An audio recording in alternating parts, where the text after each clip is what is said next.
Há poucos dias lançamos um short sobre os principais níveis de ensino no Brasil. Na teoria, perfeito. A Lei de Diretrizes e Bases da Educação Nacional parece ter tudo bem ajustado. No papel. Agora, mostraremos que a realidade do ensino brasileiro é muito diferente daquela que pregam os burocratas. Você sabia que mais de 11 milhões de brasileiros ainda não sabem ler nem escrever? E que quase 3 em cada 10 brasileiros, mesmo alfabetizados, não conseguem interpretar um texto simples do dia a dia? Neste vídeo, vamos entender o que é o analfabetismo real e funcional. Por que ele continua tão presente no Brasil? E qual é o papel das instituições, principalmente as que estão no poder, na manutenção desse cenário? E mais, vamos voltar no tempo para entender como essa realidade foi construída desde o Brasil escravocrata. O analfabetismo real é a condição da pessoa que não sabe ler, escrever ou fazer operações básicas de matemática.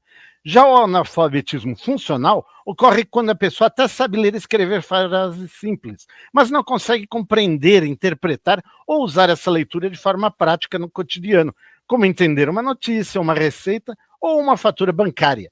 Segundo a Pesquisa Nacional por Amostra de Domicílios Contínua, PNAD Contínua, Educação 2022, do IBGE, o Brasil tem cerca de 11,4 milhões de analfabetos absolutos com 15 anos ou mais, o que representa 7% da população nessa faixa etária.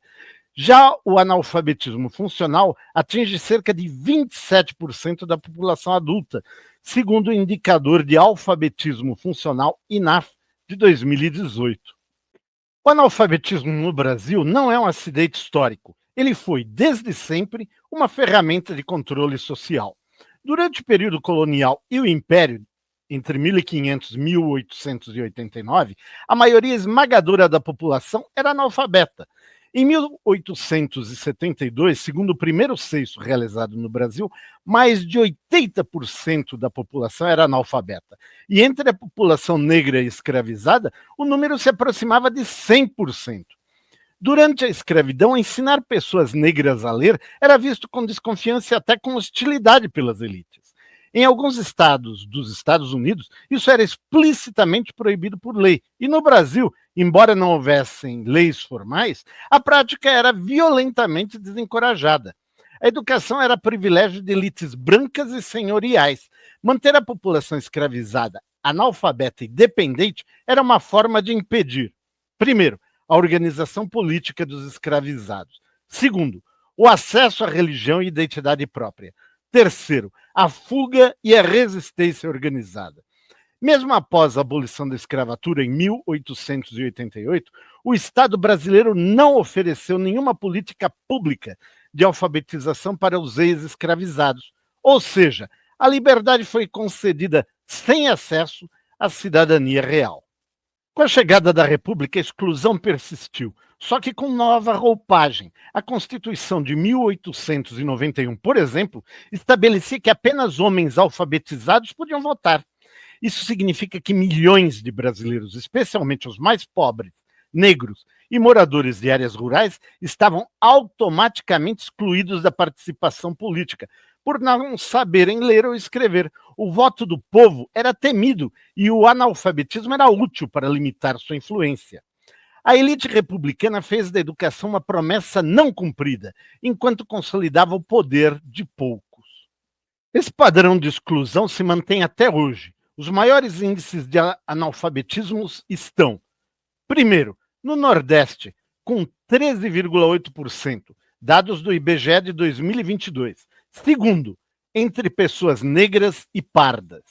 Terceiro, em áreas rurais e periféricas. Quarto, entre os mais pobres. Essa desigualdade não é casual, ela é consequência direta de séculos de políticas excludentes. Agora vamos ao ponto-chave. Por que o analfabetismo funcional ainda existe em um país com tantos recursos? Primeiro, educação nunca foi prioridade real.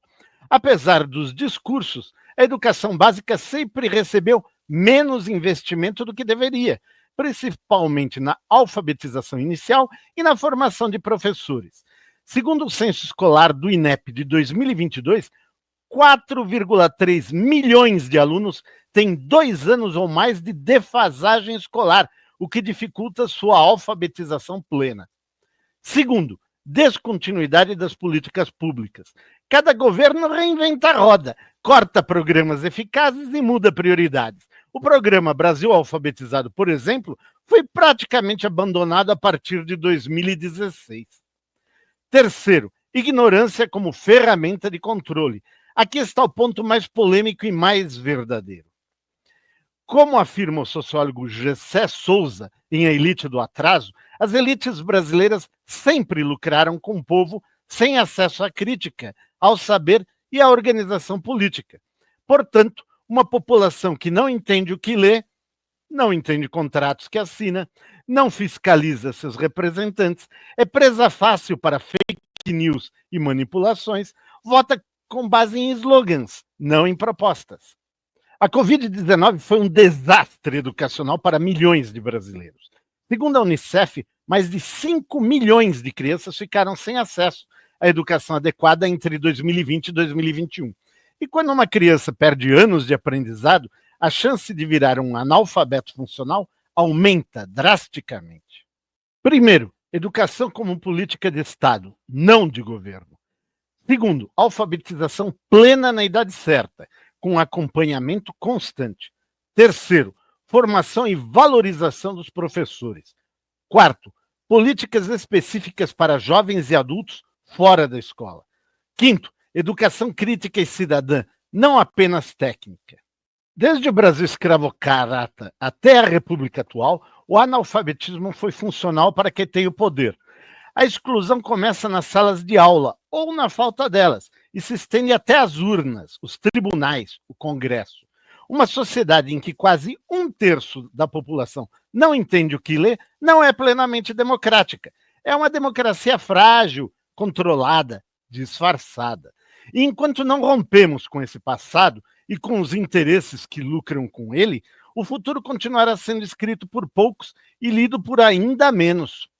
Se você gostou desse conteúdo e acredita que a educação muda o mundo, compartilhe esse vídeo, deixe seu like e inscreva-se no canal. Informação de verdade com fontes reais, toda semana por aqui.